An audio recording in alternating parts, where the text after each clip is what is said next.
Hey everybody, welcome back to the Bible reading plan. We're in the chapter of 1 John chapter 4 today, and we're going to see more of John talking to us about how to know if we are truly Christians, if we're truly in the faith.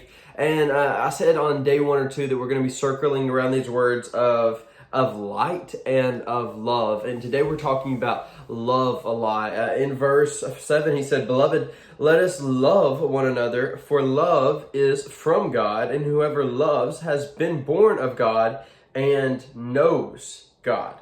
Anyone who does not love does not know God, because God is love." So knowing God, having a relationship with God. It's receiving His love, seeing His love, and if upon seeing His love, we have, no other reaction but to love naturally. So if someone has not seen God, does not know God, then they would not have this love. They would not have a capacity for this love that he is talking about here. And, I think that it's because if we see God and we know God, we see God is love. Love comes from God.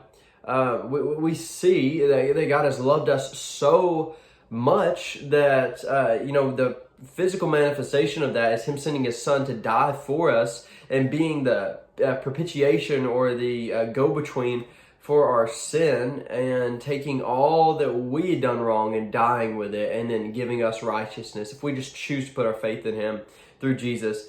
We see that love, we know that love, and then we have no choice, no other reaction but to go and spread that, because if you understand it, that's the natural reaction. So in verse 10 he says, "In this is love, not that we have loved God, but that He has loved us and sent His Son to be the propitiation for our sins." So he's saying we do not love because, or God does not love us because we love God so much. And he goes, this guy down here, he's loving me good. He is blessing me, is praying to me. He is following my commandments. So I'm going to choose to love him.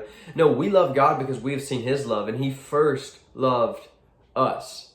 So in your life, knowing that God first loved you and having received that love, you are free to go to someone who does not love you and give them love. Not because they loved you, but because God loved you. And He loved you before you loved Him. While you were an enemy against God, He still loved you and chose to give you this gift. So you can choose to give the gift you received from God, which is this grace and this love. You can choose to bestow this love on someone else, not because they have earned it from you, but because you can freely give, because you freely received. And this is a mark of the Christian. He says in verse 20, "If anyone says, 'I love God,' and hates his brother, he is a liar, for he does not love his brother whom he has seen. He cannot love God who he has not seen." So if you call yourself a Christian and you are of the faith and you truly have witnessed this love of God, you don't naturally go and hate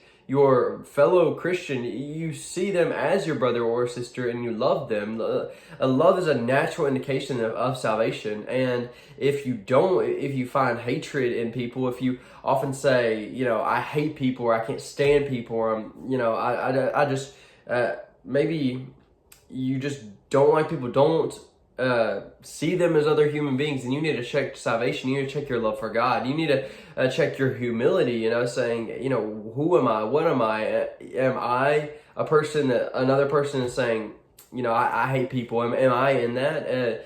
Should I be in that? Should we hate people? Check your heart on that and ask God if you truly know Him. And if not, then ask God to show Himself to you, show the love, so you can receive it and experience it, so you can love other people. And I love this. I'll end with this in verse 18. He says, "There is no fear in love, but perfect love casts out fear." And if we abide in the stronghold, the refuge of God, and we experience this love daily, then we have this tool of love that casts out fear, so we don't have to live our lives in fear, but we can live our lives in the spirit of power and boldness in love that God has presented us with. But thank you for joining me in the Bible reading plan. I hope to see you tomorrow. Bye.